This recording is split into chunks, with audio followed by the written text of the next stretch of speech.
my tendency for for some time now, for several years, many years, probably since social media first showed up, has been that all of this social media and the internet and that everything that we think of when we think of that is really kind of consumed by a creeping rot, and what had held such promise is now tarnished and decaying. And Yeah, yeah. in the last few days, that opinion has started to change. Really? Yeah, and it really is a case of where I've watched it happen, and there hasn't been any desire or intention. It's just been something that has happened all on its own. It started with something I don't recall exactly what, because it's only been in the last 5 days or so that this has happened. But of course, whole other story. I've been seriously sleep deprived. I've had several nights of really bad sleep due to, it wasn't anything I could that I had done, but that's an absurd sentence. I know what you mean, though. It's just something that it's just the way this week has played out. Yeah. Um, but there was something political that showed up, and I think Susanna told me about it. I forget. And it dawned on me that if the internet wasn't present, there would be things going on that no one would really be able to find out about easily. Yeah. It would not be something that was well broadcast, because the legacy media is more about absolutely about controlling the flow of information, Yeah, yeah. and Yeah. very much a case of gatekeeping writ large. And Yep. now we have the internet, and even in its worst manifestations, the for as bad as it can be, there's still this decentralization and this ready access to media, and information is getting spread around, quite literally at the speed of light, Yeah, yeah. Yeah. and people are finding things out, you know, almost instantaneously.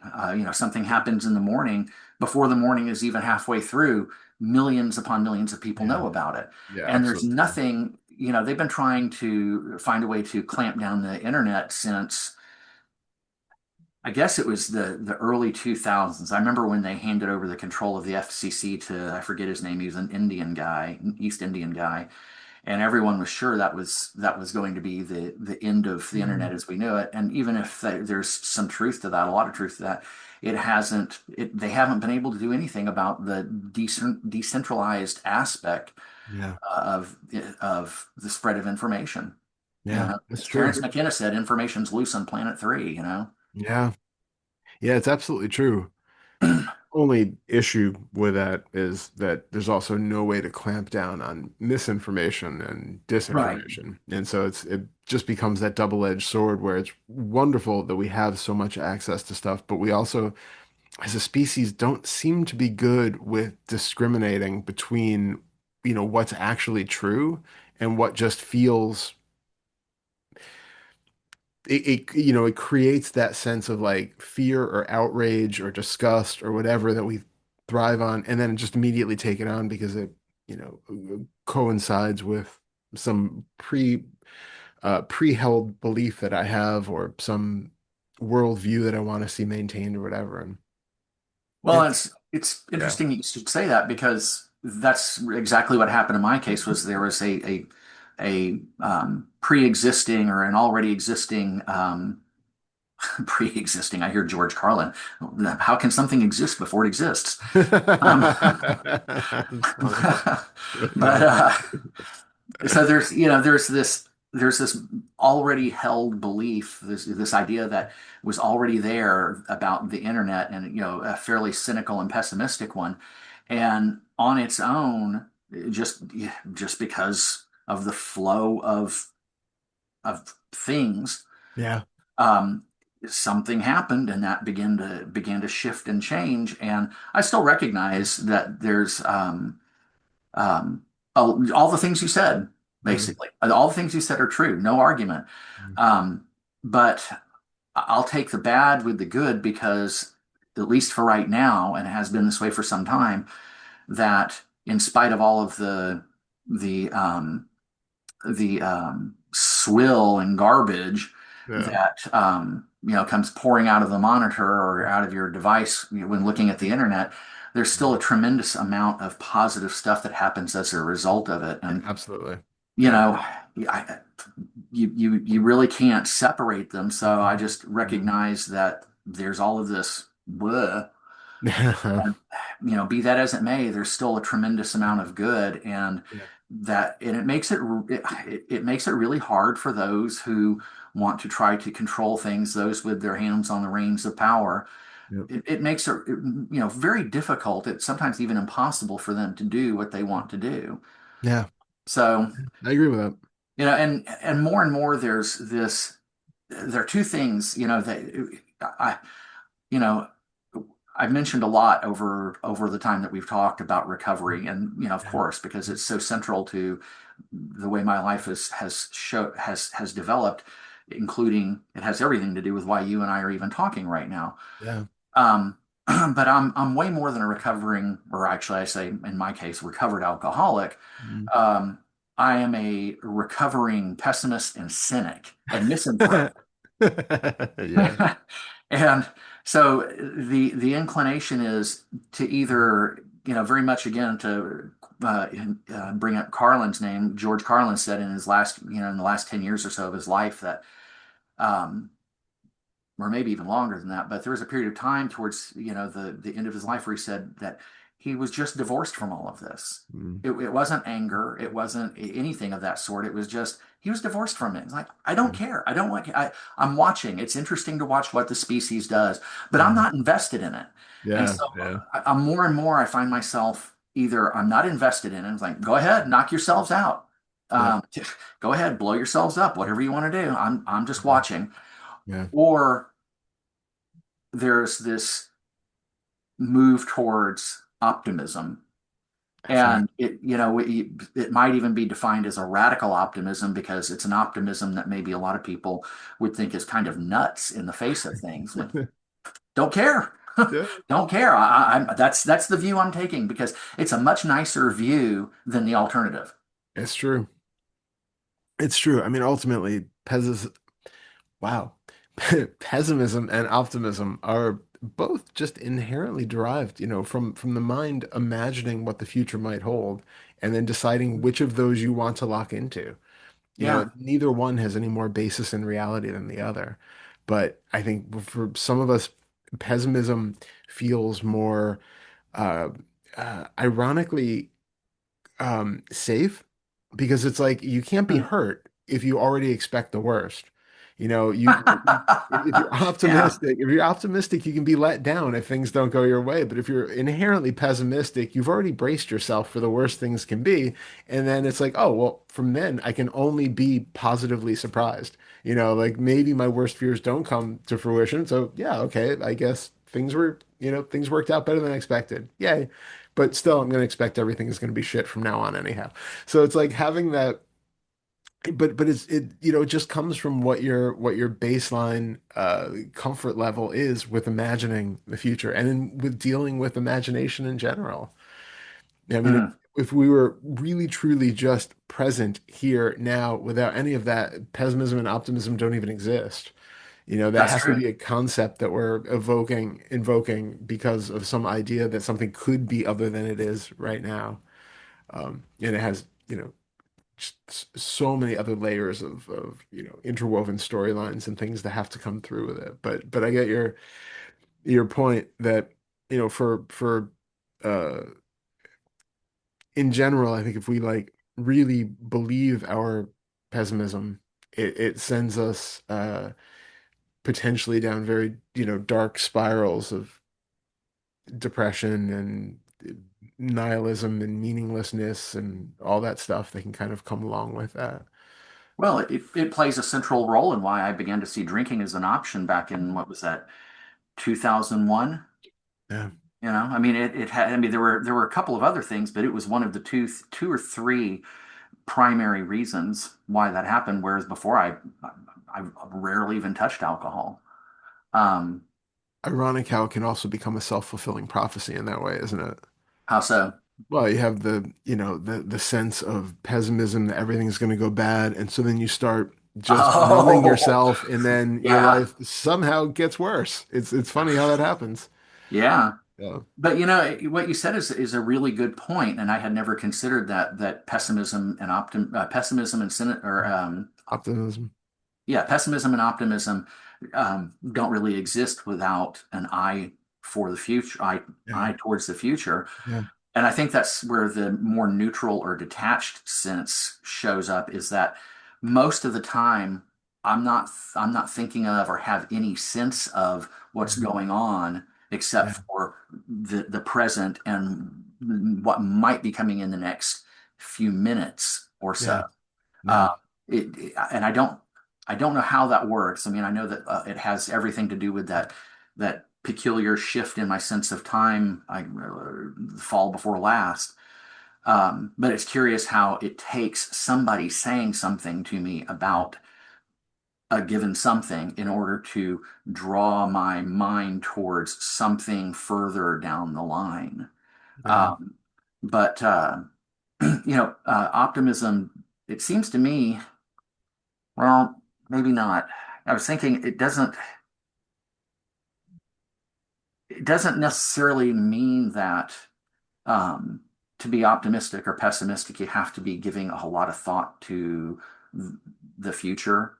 Um, because it seems that there can just be and I could be wrong about this, but it seems like, just reflecting back on how it was, that you can either be optimistic or pessimistic, just in a general sense of that's just your attitude towards things. Yeah, but it's kind of like because those are always about something that's not here now. It's always like, I can Hmm. be optimistic that okay, I don't know why I'm not coming up with a very simple optimistic um example, but it's like you can even that, I'm going to be optimistic that I'm going to enjoy my meal later tonight, or I'm going to be pessimistic that, yeah, but it's not, it's not going to be really fulfilling or satisfying or whatever. But it still has to be about the future, even if it's just an hour later. There's never any pessimism or optimism about the way this moment is. It's all how it's going to affect through the chain of events going forward. Hmm. We can have this great conversation now, and if I'm not thinking about it, it's just a great conversation now. If I'm optimistic about it, then it's, yeah, and actually other people are going to listen to this and they're going to, find some value in it and they're going to wake up and they're going to have blah, blah, blah. Or if I'm pessimist about it, yeah, not that many people are going to watch it and they're probably just going to tune off or whatever. But there has to be some line of story that connects to this conversation being anything more than what it is.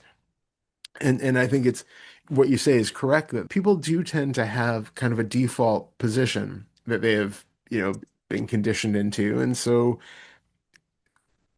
whether you see the inherent positive outcomes of this conversation or, the more negative side of things, it's based on the conditioning of which of those options is more likely to spring to mind. But and that reflects the unique nature of that person. But ultimately, you still have to think beyond this moment in order for pessimism or optimism to have any meaning. Well, where that idea came from, and this still seems to be partly hooked into the future, but not entirely, was that at that point in time in my life, I had just become so profoundly and utterly black in terms of my state of being, Yeah. that something could happen, like I could be walking along and be carrying something, and then run into something and something falls and breaks, like, see, this is how Yeah. life is, this is how Yeah. life is. Yeah. And while I understand that there's kind of this, that implies kind of this broader view in terms of time, it also at the same time is very much about what's happening right here, Yeah. about Yeah. what's happening right here. expresses the overall sentiment. Yeah, I would still expand on that though and say that it's because you had an expectation in the past that things were Mhm. going to be a certain way. And this is just, something dropping and breaking is one more example of why your overarching thesis that the world is a mess and it's going to, everything is terrible and it's only going to get worse. We're all devolving towards entropy is further entropy is like that you just you're finding things that will support that thesis. And so everything that breaks, if that's your idea that the world is, just devolving into chaos and everything that breaks, everything that goes wrong or whatever is just further proof. If you were somebody who had the optimistic side of things, those, even though they might happen, just don't register the same way. They don't have the same meaning imputed on them that they do if you're looking for reasons um, to find the world to be a pessimistic place. If you're an optimist, it might just be, wow, I woke up and the sun was shining through the window, and that had like this meaning for you because that's just has as much self-imputed meaning on the way the sun is hitting the uh the the frozen ice crystals on the window, and it just looks kind of magical in a way. That has the same kind of meaning as like, oh, and I knocked over my tea, and of course I did. Like it's just it's because of your starting point that we give any meaning to anything that exists. Well, I'm not debating it. I agree with Yeah. you. I don't think that it has to necessarily be exclusively something that is outside of or beyond the present moment. Yeah, 'Cause like I yeah, said, I first for it began in the 90s, and then when we moved to Athens, Georgia in 2001, and then I began drinking. Um, uh, I was already, by that point, I had already managed to very thoroughly nurse this misanthropic, pessimistic, just yeah, state of being and how I viewed and interpreted everything. yeah. Um, it was very much kind of, um, it became very much a present moment sort of thing because it was carried with me 24/7. And then, to go back to the example, something would happen. And what you said is absolutely true. Um, but yet, without anything at all happening, just simply the act of being, um, it was everything was rotten. Yeah. That was just the given assumption. And, to go take that back to where it started, and it's very much an idea I picked up from Robert Anton Wilson, who I've mentioned more than a few times. Mm. He said that same thing. I choose to have an optimistic, hopeful view of the world because it's much nicer.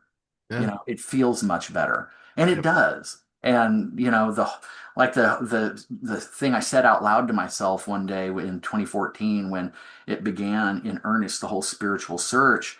Um, getting all of these massive bills for things that we didn't actually owe, and the profound fear and anxiety that set off. And then, you know, out came the statement, I didn't get sober to live like this. And that still is Mm. very much true. But now, instead of being based on being sober, it's just simply, I don't have much tolerance for suffering, stress, and unhappiness. I'm just not willing to put up with it. No. I get that. I get that. And I think there is a sort of a deeper uh, implication to that idea that we can choose to be optimistic or not, and putting aside the whole idea of personal choice or whatever. Right. But it is because it is a mind created position. It's showing how mentally derived our interpretation of anything is. And it is largely a matter of our personal viewpoint of anything. You know, no matter what your political persuasion is, in any given situation, if there are half of the country who is against something, there's another half that is for it. Their interpretation completely defines whether you're super optimistic right now or super terrified watching the same news story, Mhm. because it depends on what your interpretive veil is that you happen to be using. And so having the willful position of, I'm just going to be optimistic about things, if you can like genuinely embody that, then it's just showing that we have this malleable way of creating our interpretive vision of everything, and it's not dictated by the events around us. It's dictated by our interpretation of and relationship to and resistance to those events that are happening. Hold on a minute. Hold on a minute. Yeah, Okay, let me see if I can summarize that because please, that was really good. please. So it's not something that is our particular view of things is not something that is the result of or derived from the events going on around us. It is the result of or derived from conditioned mental postures. Exactly, Okay. exactly. Yeah, and it's how much we resist against it that causes the suffering about it. It's how much Hmm. how we're interpreting the event that makes it one way or another. And because of that, we do see people like you described who have deeply negative veils over everything. And so everything is going to be interpreted. It doesn't matter what it is. They win the lottery and they're going to interpret it as, yeah, and everybody's going to want my money and I'm going to be, and everybody who wins the lottery goes broke. You're going to twist it, whatever, so that it fits your premise about the way life is. And it's not inherent in the action of winning the lottery or spilling your tea or anything else. It's all in the interpretation of it, and that is a conditioned response based on everything that has come before, but specifically in this case, based on your views of what life is, should be, what it means, what your expectations are, how this moment is either confirming or subverting your expectations of how it was going to be. And then the resistance to that subversion, if it's happening. But all of that is like an active creation of our way of being. Yeah. Huh. Well, and it seems like the at least in what you just said, it seems like the active element are the expectations. Mm, yeah, very much. Very And much. I And guess, the resistance to when our expectations are either oh, not fulfilled or in some cases when they are. If we have those kind of negative expectations. right. Hang on a minute. I just want to jot down a really quick Yeah, yeah. diagram of that. Um, so,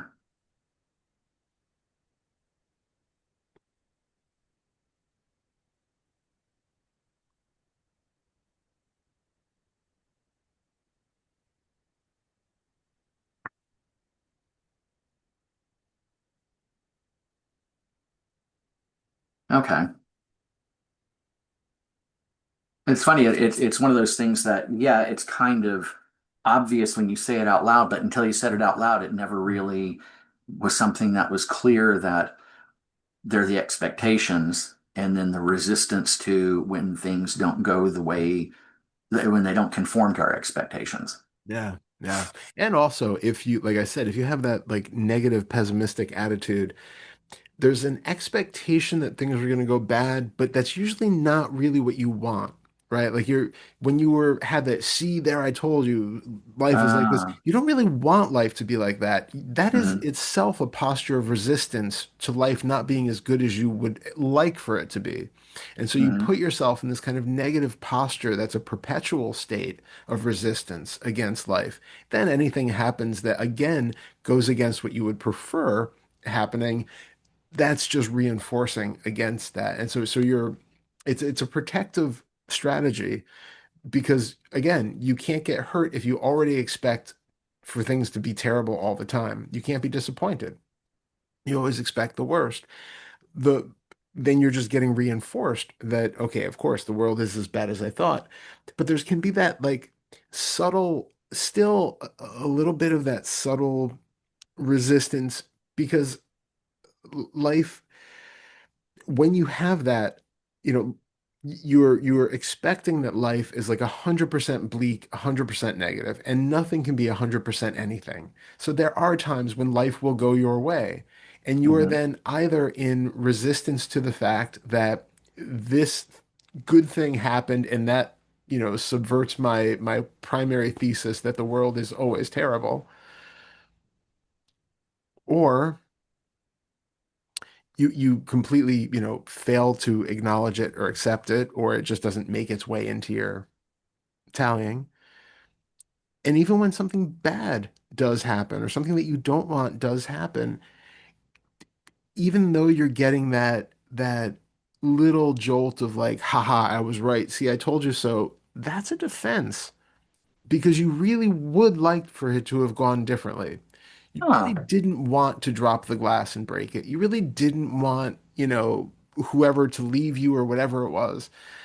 It's it's it's a defense to make yourself not feel the pain of life once again letting you down.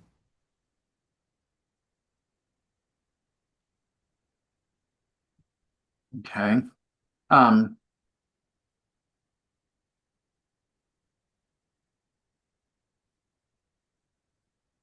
One moment. Okay. Mm. All right. Well, when you said that, the first thought that popped up was, what a relief that that's not the place that I live my life from anymore. Yeah, You yeah, know, I mean, I recognize that there are people who are, or people who might have what we could call maybe a situational pessimism mm, with just the way things are right now. yeah, Um, the the conditioned inclination, meaning what shows up more or less automatically most of the time, not all the time. Like the last week being so sleep deprived has caused. It was funny. It was kind of a brief education into the nature of conditioning and how you can manage to decondition things, but some of that other stuff can still be lurking there under the hood. And then yeah, you get really tired or something of that's, something that really stresses the system. And mm, some of that stuff will come bubbling back up. It won't show up the way it used to. It doesn't have necessarily the full force or intensity, yeah, and it might be modified in some other ways, but it can still reveal itself as still being there in some form or fashion. yeah, Um, of course.